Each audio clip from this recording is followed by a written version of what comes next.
Sure. With the glaciers melting through climate change, the Arctic is becoming even more strategic to the superpowers.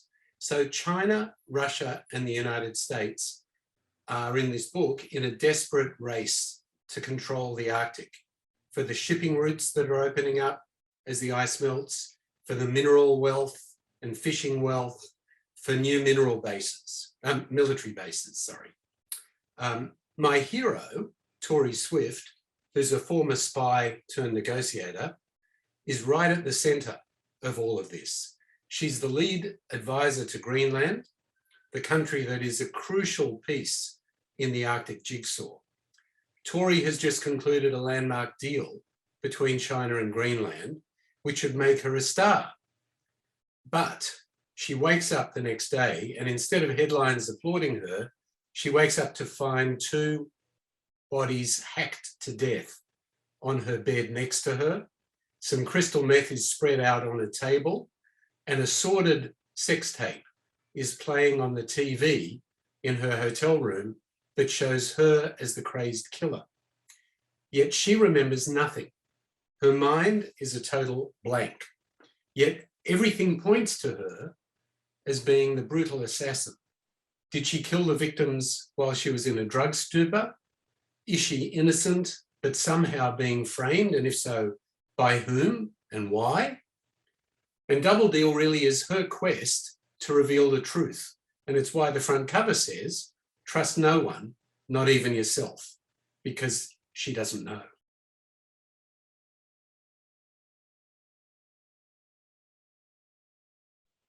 So writing thrillers for me is like, I imagine designing and building a roller coaster. There's no formula. Every story, every ride is different. There's one objective, and the objective is to give your reader the twists and turns when they least expect it in a thriller, so that they can really enjoy the best ride possible. These can be twists in the plot, they can be dynamics between the characters, or even with external events. You know, some books are what's called plot-driven, others are character-driven.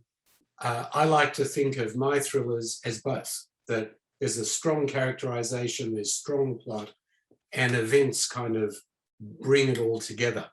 So yes, global politics plays a strong role in Double Deal, but the reason it's there is to frame the story, to give a reason for the story.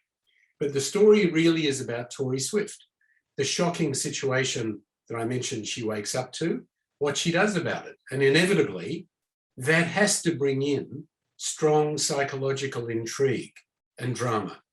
So when I was writing it, I tried to imagine how I would feel if I woke up to find two dead bodies in my bed. And I can tell you, it's not a great feeling. You know, particularly she's in a strange country. She's in Barcelona, a city that I love in Spain, and the police are coming to her door. What would you do? You know, and so I try to imagine all of that. So I don't feel that this combination of subgenres, as you put it, made Double Deal unusually difficult to write. Rather, I feel that for me, it propelled the story and drove it forward.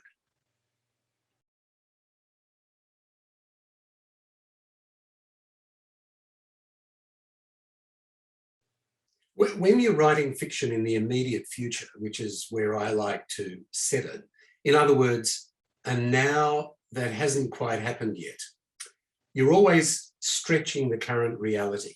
So you're taking what people know now and you're just tweaking the edges out a little bit, sometimes further than that, other times closer. So when you do this, strange things can actually happen. Now, remember, it was Mark Twain, I think, who said, truth is stranger than fiction because fiction has to make sense. And that is so true when you're writing a thriller.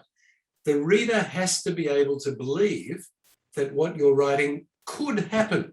It's that suspension of disbelief point. So when I started out plotting out Double Deal, I did kind of wonder about the credibility of a story that involved the superpowers vying to buy a country like Greenland. But then two things happened. First, in my research, I discovered that America has tried to buy Greenland 3 times. In 1867, just after it bought Alaska, you remember from the Russians. Then in 1910 and 17, around the World War I. And then again in 1947, at the beginning of the Cold War, because of its strategic importance vis-a-vis Russia. So that gave me a lot of confidence, and I started writing. But the second thing that happened was in 2019, I was midway in the book, and I was gobsmacked when I read in the Wall Street Journal that no less than President Donald Trump wanted to buy Greenland. And I'm quoting here, he said, "The United States owning Greenland would be nice. It's essentially a large real estate deal." So that gave me a lot of confidence, right? So look, when you're a novelist writing on the cusp of the near future, it is possible that what you're stretching your imagination to can happen. Now, America could have done that under Trump. It didn't. It was kind of ignored. Denmark and Greenland laughed it off. But this kind of thing has happened to me several times in my novels. And I'll just give you 2 examples. There have been half a dozen. In 2011, I released my second novel, Born to Run, which was a political thriller where I invented or created the first US female president, Isabel Diaz. But 2 things about that. First, the outgoing president, this is 2011 I write this, the outgoing president was a guy called Joe Biden, who 10 years later becomes the president. No one would have predicted that, actually, in 2011, but that's what I wrote. Now, at the time, my president that I created, Isabel Diaz, a female, a Hispanic, a woman of color, female, was highly improbable. But it's not improbable at all today. And she is in Double Deal because I like her. She's a great president. So imagine that 10 years later, that story predicted Joe Biden. It predicted that he could be followed, which he could be, by a woman of color. You know, that happens when you're kind of writing at the cusp of reality. Another example was in The Trusted, which I released in 2016, which was a cyber thriller. And in that book, the cyber terrorists hacked and collapsed the US energy grid. Well, that happened only a few months ago, at least in part, as you know. And I've had similar things happen in other books. So I think when you are writing on the edge of reality, as many thrillers do, as I like to do, it is possible these things can happen. So when people say, that couldn't possibly happen, I usually say to them, how do you know? Why don't you just wait 5 years? And it might.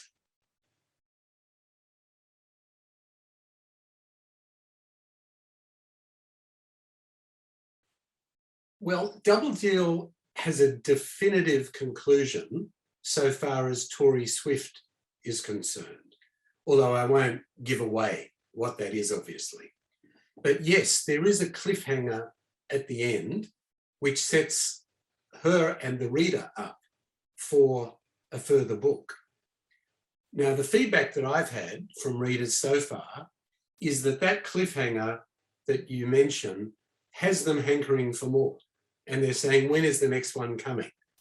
Which is kind of, as an author, what you want. So you want the reader to be satisfied with Tori's journey in the book, but then to wonder, well, what happens next? And really that's the motivation behind that.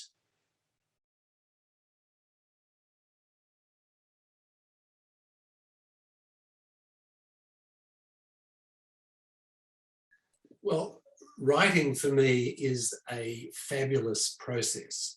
And every time I've written a new novel, and this is my 5th, I've learned something new. And often that's from the publisher, it's from the editor, and it's from reader feedback. it's from bookstore feedback. You know, people say, why did you do this? Why didn't you do that? And these things, you accumulate them and you think about them. And when you're writing the next book, you're thinking, could I have done it a different way? Should I have done it a different way? How will I do that here, etc. So for me, that is a really exciting part about writing, that it's a very dynamic process. And I always say that a book isn't written by the author. A book has 4 creators. So there's first of all the author, then there's the publisher and the curation that the publisher brings, the editor who works with the author to kind of bring out the book and make it the best that the author can make it. But then the crucial 4th party is the reader, because a book is in the reader's mind. It's not on the page. And that's one of the beauties of books as opposed to television, which I love, and screen, right? But if you're watching a drama on the screen, it's all there in front of you, and there's not a lot you have to imagine.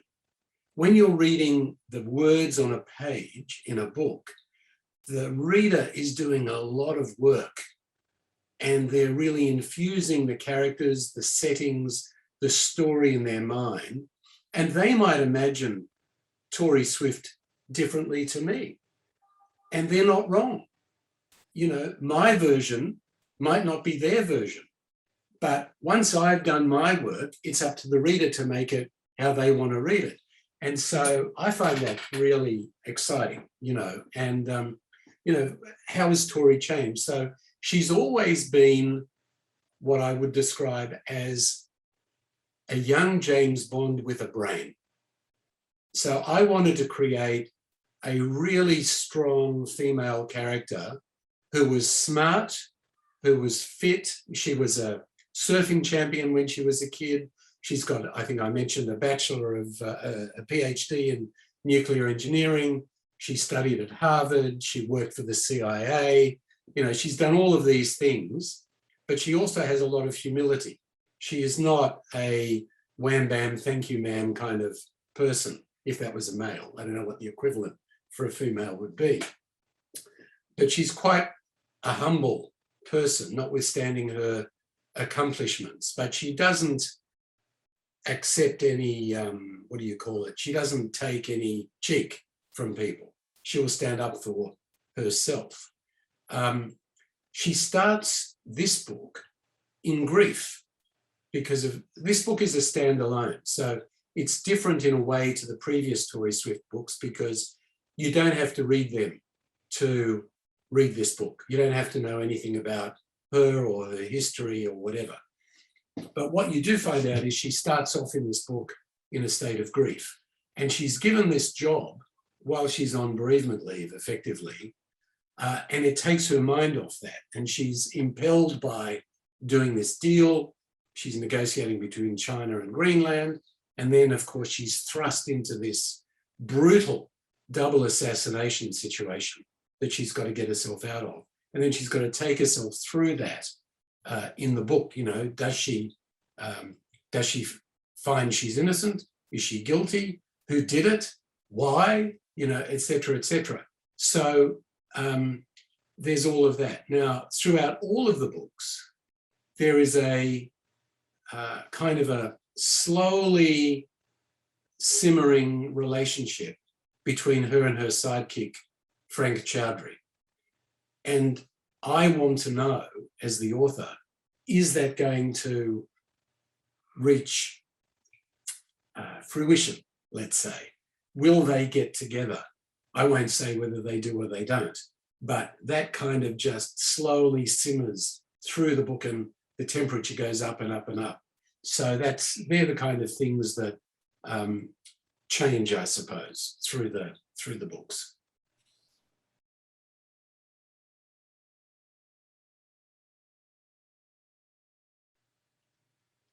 That could be a curly question. What I think many writers, certainly I am most intimidated by, is the blank page that you start with at the beginning. That you've got the realization that you don't have anything and you have to create a world with real characters or realistic characters that are going to seduce people into wanting to read more about them, about the story, about the setting, and so on. And that to me is the most intimidating part. So it's not so much for me about writing a complex female character, it's writing any character who isn't me. So in this book, for example, I've got Isabel Diaz, who is the Hispanic female president of America. I'm not female, I'm not American, I'm not Hispanic. I've got the Chinese president, I'm not Chinese. I've got a Russian president. I've got the president of Catalonia, I'm not Spanish or Catalonian. And I have an assassin who happens to be a magician. And I'm probably closest to that person. Not so much the assassin, but the magician, because magic is one of my hobbies. So I don't think about creating a female as intimidating. I think it's creating characters who are not you and making them believable, credible, realistic, and making them so that the reader wants to get to know them and have them in their same headspace and in their room. To me, that is not intimidating in a way. It's really exciting if you can do that.